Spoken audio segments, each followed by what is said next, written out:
Vamos então começar então a questão do módulo 6, né? No módulo 6, já adiantando aqui em relação ao nosso conteúdo, hoje nós vamos tratar sobre a questão das férias, né? As férias é um momento muito importante, nós vimos na aula anterior sobre a questão da remuneração. Então, o que compõe a remuneração? Então, nós falamos lá de salário, falamos dos adicionais, e tudo isso aí é composto, então, para depois, para a gente fazer o cálculo das férias, tudo faz uma composição, tá? Que é o que nós chamamos de remuneração. E essa remuneração, ela tem que ser utilizada, então, para fazer o cálculo das férias, né? Então, por isso que agora a gente vai começar pelas férias, justamente para a gente poder, então, entender o que vai somar, então, que não é somente o salário, né? Mas tudo que o funcionário ganha, para a gente entender como que funciona esse cálculo, essa composição, tá? Mas a priori nós vamos tratar então em relação à questão como que é o funcionamento dela. Quando que começa a gerar férias para o funcionário? Bem, as férias ela é composta então por meses trabalhados, tá? Então o funcionário ele vai adquirir 30 dias de férias quando ele completar então 12 meses trabalhados. Então, para cada mês que ele trabalha, então ele ganha 2,5 dias de férias para cada mês. E aí, vezes 12 meses, então dá 30 dias de férias, ok? Então, isso é o que nós chamamos de período aquisitivo. Então, quando vocês ouvirem falar de período aquisitivo, então é esse período de 12 meses em que um funcionário trabalha e que ele adquire, então, os 30 dias de férias. Tudo bem? Então, bem tranquilo aqui. Esse período, então, de 12 meses, nós não podemos esquecer o seguinte: quando vence essas férias no período de 12 meses, a empresa tem a liberdade, então, de decidir qual vai ser o período que vai conceder essas férias, tá? Essa decisão de concessão de férias, ela sempre é cargo da empresa. O que pode ser feito é negociado com o funcionário com um período bom para ele também. Mas normalmente é sempre a critério da empresa. Quando ele adquire então esse período concessivo, aí nós não podemos esquecer que não pode vencer duas férias, tá? Então, no caso, quando acontece o vencimento de 12 meses, a empresa tem mais 11 meses, que seria um mês antes de vencer as férias, a segunda férias.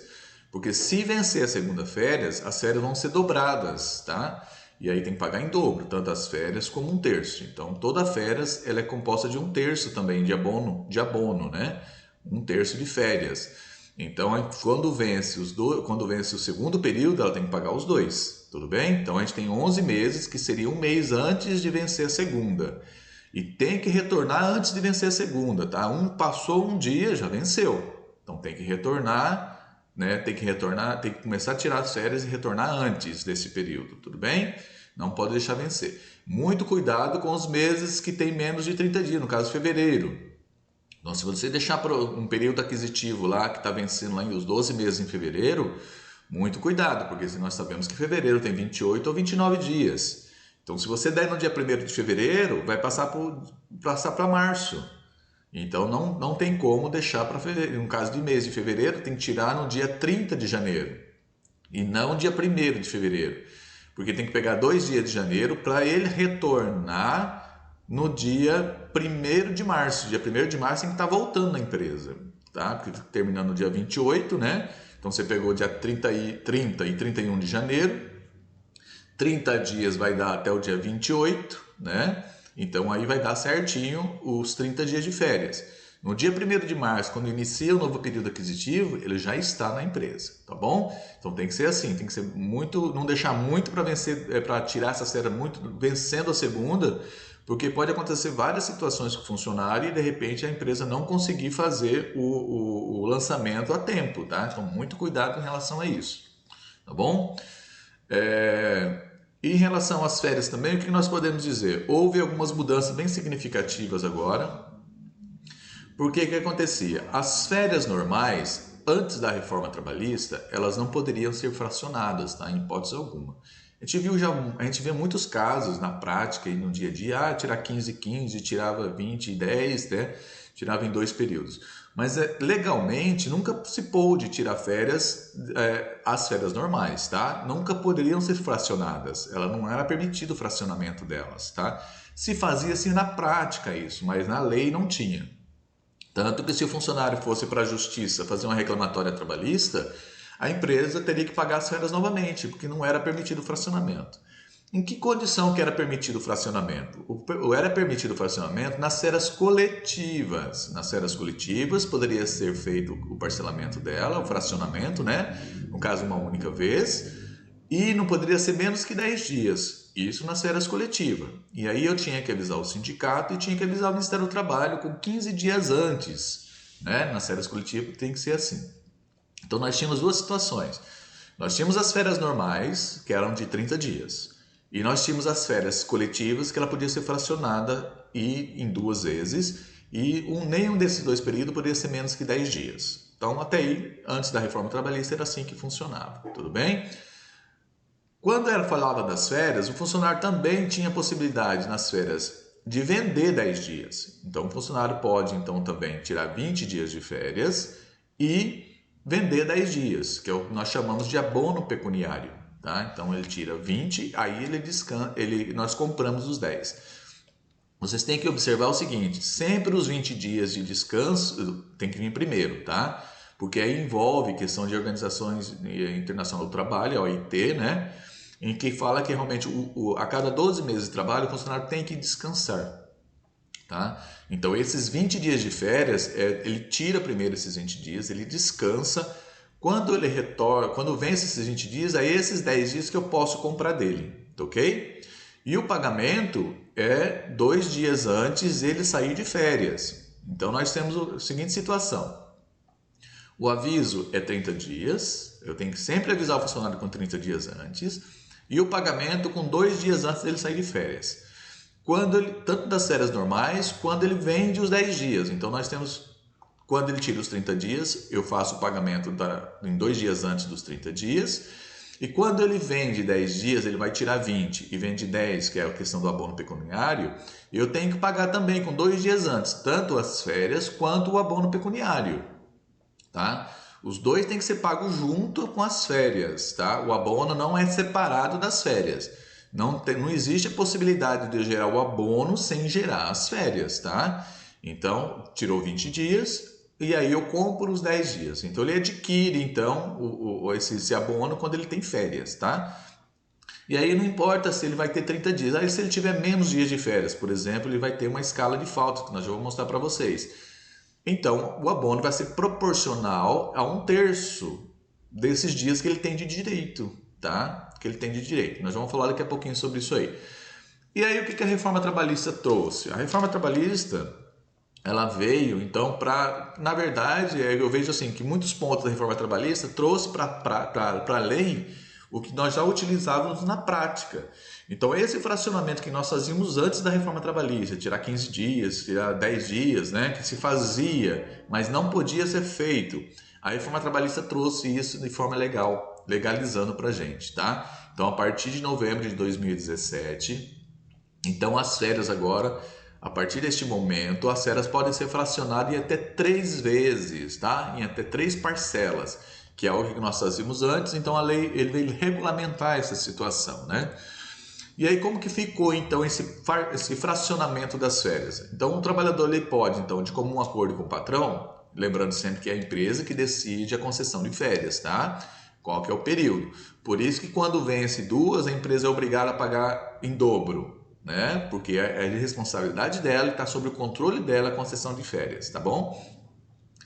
Então agora eu posso então dividir então as férias em 3 vezes. Então eu tenho que ter um período de 14 dias e os outros não pode ser menos que 5 dias. Então eu posso ter um de 14 e 2 de 8, por exemplo, né? Então eu tenho 30 dias de férias. O funcionário tirou 14 dias, então sobra 16. Então eu posso tirar 2 de 8. Então não pode ser menos que 5 os outros 2 que sobram, tá? Então o menor período não pode ter menos que 5 dias e o maior tem que ter pelo menos 14 dias, tudo bem? Então eu fiz um gráficozinho aí embaixo para vocês, um exemplo, né? 15 mais 5 dá 10, 20 mais 10, 14 mais 9 mais 7. Então todos eles vão dar os 30 dias aí. Então eu posso fazer dessa forma, pode dividir em 3, posso dividir em 2, né? Desde que nenhum desses períodos não fique ali, como não pode. Tá vendo o quadradinho vermelho ali? Então não pode ser, no caso ali, com menos que 5 dias, tá bom? Porque, ó, pode ver claro primeiro, 10, 10, 10, não pode. Eu tenho que ter um período de 14. O menos não pode ser menos que 14, tá bom? E aí acima, a 14 depois do restante eu divido e não pode ser menos que 5, tá joia? Então ficou bom pra gente, né? Então a gente pode dividir essas férias em 3 períodos. Esses 3 períodos fica bem tranquilo pra gente tirar também, não precisa tirar tudo de uma vez. E esses períodos fracionários também, ele pode estar vindo com abono pecuniário, tá? Que é 1/3 desse período. Ele não tem problema, porque quando fala em relação ao abono pecuniário, a lei não mudou, tá? Em relação ao abono pecuniário. Nós tivemos a mudança em relação somente às férias, tá? O abono pecuniário continua igual. O que diz a lei, então, em relação ao abono pecuniário? Que eu posso converter, então, o período que ele tem de férias, 1/3 em abono pecuniário, tá? Então, se você for considerar ela fracionada, esse fracionamento ele pode vir com abono pecuniário também, tá joia? Então, não há nenhum problema em relação a isso. A lei não proíbe essa conversão de 1/3 das férias em abono pecuniário, desde que isso seja feito no mesmo momento, tá? O que não pode acontecer é eu gerar férias e depois, no mês que vem, eu gerar o abono. Não, eu só gero o abono quando existe as férias junto, tá? Se existiu as férias, eu posso fracionar esse período de férias em 1/3 em abono pecuniário. Agora, fracionar, tirar... Ah, não, agora eu vou tirar 20 dias. Muito bem, tirou 20 dias de férias. E aí sobra 10 dias. Esses 10 dias a empresa resolve comprar, só que ela não está comprando no mesmo momento das férias. Ela está comprando depois dos meses subsequentes, aí não pode, tá? Porque não tem a férias junto ali que existe a conversão, tudo bem? Então, muito cuidado em relação a isso aí, porque nós corremos o risco, se fizer dessa forma, de gerar o abono sem ter férias, eu corro o risco de ter que pagar as férias novamente depois na Justiça do Trabalho, tá ok? Muito bem, então a remuneração de férias, o que eu estava comentando lá no início para vocês, nós já vimos ontem sobre a questão de remuneração. O que é remuneração? Então nós temos o que é salário e o que é remuneração.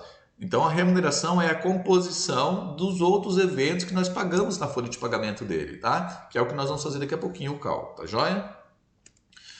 E aí então as férias coletivas, então nós podemos então tirar as férias coletivas, não mudou também a reforma trabalhista em relação às férias coletivas. Porém, eu vejo uma situação assim bem peculiar, porque a férias coletiva ela existia no momento em que eu tinha que fracionar um período de férias que nas férias normais eu não poderia fracionar antes da reforma, né? Então, o que acontecia? Quando eu tinha férias coletivas, eu tinha a possibilidade de fazer o fracionamento, ele não podia ser menos que 10 dias. Com o advindo agora da reforma trabalhista, eu vejo assim, que as férias coletivas praticamente agora nós vamos não ter necessidade de ter que fazer todo aquele processo que nós fazíamos antes, tá? Porque o que acontece? Agora a lei ela permite fazer o fracionamento. Então às vezes eu não estou com toda a empresa em férias coletivas e aí o que acontece? Eu posso estar um grupo de funcionários, né? Um grupo de funcionários e fracionar essas férias dele, tá? E fracionar essas férias dele. Então agora assim, nas férias coletivas, para fazer aquele comunicado ao sindicato, a questão do comunicado ao Ministério do Trabalho, eu vejo assim que a legislação ela deixou uma brecha bastante interessante em relação a isso aí, que realmente merece uma atenção, né? Porque se antes eu só podia fracionar nas férias coletivas, agora eu posso fracionar nas férias normais. Então, via de regra, teoricamente, eu já não estou vendo mais essa necessidade de haver a comunicação no Ministério do Trabalho e a comunicação ao sindicato. Porque justamente eu só podia fracionar antes se eu avisasse esses dois órgãos, o sindicato e o Ministério do Trabalho. Se houvesse qualquer tipo de fracionamento antes, nas férias normais, e sem avisar o sindicato e sem avisar o Ministério do Trabalho, eu corria o risco de pagar as férias novamente. Como a partir da reforma eu já posso fazer esse fracionamento, a lei me permite fracionar, então essa questão de comunicado eu já vejo que realmente cai meio que por terra, tá? Mas há algo a ser analisado, vai de cada jurídico da empresa, eu peço que vocês consultem o jurídico da empresa, mas esse é o nosso entendimento, eu vejo que é um entendimento bastante interessante de ser analisado, tudo bem? Então nós temos então essa questão das férias coletivas que eu falei para vocês, avisar o Ministério do Trabalho, avisar o sindicato, né? Mas isso era antes da reforma, tá? Como não trouxe nenhuma novidade em relação à férias coletivas e reforma trabalhista, então a gente vai ter que analisar essa situação de poder fracionar sem ter que avisar o Ministério do Trabalho e fracionar sem ter que avisar o sindicato. Porque na verdade existia isso aqui. Essa comunicação ela existia se caso houvesse alguma visita do Ministério do Trabalho, então, em relação à empresa, né? Para que o Ministério do Trabalho e os sindicatos ficassem sabendo dessas férias coletivas, né? Mas como normalmente até os órgãos públicos fecham nesse período e os sindicatos também, por isso que eu falo que é uma questão de ser analisada com o jurídico de vocês. Eu acho que esse comunicado praticamente já não há mais necessidade, tá bom? Mas analise com o seu jurídico, porque cada jurídico é um jurídico, né? Eles têm uns entendimentos, cada um tem um entendimento. Como é assim, os juízes, cada juiz tem um entendimento. Então verifique realmente essa necessidade, mas eu não vejo mais essa obrigatoriedade, tudo bem? Devido à possibilidade de fracionar. Porque eu usava as férias coletivas para poder fracionar. Né? Agora, como eu posso já fracionar, então teoricamente eu não preciso mais comunicar. Mas aí fica a critério da empresa, tá bom? É só uma opinião nossa que eu acho bastante interessante ser analisada. Joinha? Muito obrigado. E aí, em relação às férias, o que nós temos? Quando que o funcionário adquire as férias? Quando ele trabalha os 12 meses, tá? Porém, se funcionário durante os 12 meses que ele teve direito a essas férias, ele teve faltas, aí eu começo a descontar. A partir de que momento? Então, até 5 faltas durante o ano, então eu não desconto nada, ele continua tendo os 30 dias de férias. De 6 a 14 já começa a diminuir. Olha ali a tabelinha, tá? 24 dias, de 15 a 23 só tem 18 dias, de 24 a 32, 12 dias. Até que ele venha perder essas férias por faltas, tá? Ele vai perder essas férias por ele ter faltado durante o ano, durante os 12 meses, tá? Durante esses 12 meses, se houve faltas, ele vai perder, tá joia? E aí nós vamos ver então em relação ao cálculo das férias. Aqui é a questão do abono pecuniário, então tá ali, né? Ó, o empregado tem a faculdade. Aqui que é um ponto bastante interessante, tá? Em relação às férias, quem decide é a empresa. Em relação a vender 1/3 das férias, que é o que nós chamamos de abono pecuniário, já é uma decisão do funcionário, tá? O funcionário que decide se ele quer vender. E outra parte interessante, que se ele decide que quer vender, a empresa, teoricamente, tem que comprar, tá bom? Eu não vejo problema para a empresa, tá? Em relação a comprar esses 10 dias dele. Por quê? Tem empresa que reluta um pouquinho em relação não, aqui empresa a gente não compra os 10 dias. Mas veja bem, a nossa maior dificuldade em relação às férias é quando o funcionário justamente fica 30 dias fora da empresa. Que são 30 dias que eu tenho que colocar outro funcionário para estar fazendo o serviço dele. Normalmente acumula em cima de outros funcionários. Ou tem empresas que têm o hábito de contratar serviços temporários para substituir esse funcionário que está de férias. Então veja bem, se o funcionário tem 30 dias e ele só quer tirar 20, para a empresa também é bom. Para a empresa não é ruim. Por quê? Porque assim, em vez de eu ficar com 30 dias ele fora, eu só vou ficar com ele com 20. E o detalhe mais importante em relação ao abono pecuniário para a empresa é justamente em relação aos impostos. Porque o que acontece? Em vez de ela recolher imposto sobre os 30 dias e mais 1/3, ela vai recolher somente sobre 20 dias mais 1/3. Os 10 dias que é do abono pecuniário não tem INSS, não tem fundo de garantia e não tem imposto de renda. Então para a empresa também é bom. A empresa zera o período de férias dele e ela zerando o período de férias, ela também deixa de recolher o imposto sobre esses 10 dias que ela está comprando. Então é bastante interessante para as empresas como uma política, né? E outra, para o funcionário é muito bom, porque quando ele tira os 30 dias de férias, se você for analisar que ele tira do dia 1º até o dia 30, aí ele retorna. O que aconteceu nesse período de férias? Eu já não paguei antecipado para ele lá atrás? 2 dias antes dele sair de férias, eu já paguei as férias e 1/3 das férias. Quando ele retorna no dia 30, ele não tem mais nada para receber no 5º dia útil, porque ele já recebeu antecipado. Entenderam? Então, o que acontece? Ele vai ter que trabalhar o mês inteiro que está vindo, quando ele voltou das férias, trabalhar o mês inteiro para poder receber novamente. Se a empresa ainda tiver algum adiantamento, alguma coisa no meio ainda, fica bom. Se não, o funcionário tem 30 dias, na verdade ele fica 60 dias, né? Porque normalmente aquele dinheiro da CL ele acaba gastando na viagem, alguma coisa programada que ele tem, acaba gastando. E aí então, quando ele retorna de férias, ele não tem mais nada de dinheiro. Né? E aí, por quê? Normalmente não se faz essa programação, por isso que é importante conversar com o funcionário até antes dele sair de férias. Então, quando ele volta, ele tem 30 dias, aí quando ele vai trabalhar os 30 dias para poder receber no próximo, então fica 60 dias sem salário. né? Agora, se ele vende os 10 dias, fica bastante interessante. Por que que fica interessante? Porque ele volta no dia 20 e ainda quando ele começa a trabalhar, ele vai começar a trabalhar no dia 21 até o dia 30 e aí ele vai ter mais 10 dias para receber de salário. Olha só que interessante. Então, para o funcionário também fica bom. Então, o funcionário volta antes para a empresa tem menos custo com aquele funcionário que estava de férias, porque aquele funcionário que acumulou a atividade dele não vai precisar ficar os 30 dias. E se eu contratei serviço temporário também é menos dias, né, que eu vou precisar contratar. E além de tudo, o funcionário que está voltando também não fica desamparado, porque ele ainda tem 10 dias que ele vai trabalhar dentro daquele mês, mais 10 dias. E ele então vai ter mais 10 dias para receber porque ele está trabalhando, porque a empresa comprou 10 dias justamente para ele não tirar férias, para ele voltar a trabalhar antes. Tudo bem? Então é bastante interessante a gente analisar essa situação aí, que é legal para a empresa. Esse é o modelozinho do abono da solicitação. Então o funcionário tem que fazer essa solicitação, tá? Normalmente essa solicitação é feita no início do período aquisitivo, né? O funcionário assina essa solicitação que ele quer converter 1/3 dele em abono pecuniário, tá? Que está lá no artigo 143 da CLT. Tudo bem? Então tá jóia. Então esse é o modelozinho do recibo, né? Então ali é o modelo da solicitação, que vai ter que ter os dois, tá? A solicitação do abono pecuniário e o recibo do abono pecuniário, que ele é separado das férias, tá? Então eu vou pagar os 20 dias de férias mais 1/3, vou pagar os 10 dias de abono pecuniário mais 1/3 dos 10 dias, tá bom? Então eu tenho que pagar tudo separadinho, não pode juntar todos os eventos. Lembra que eu falei do salário compressivo?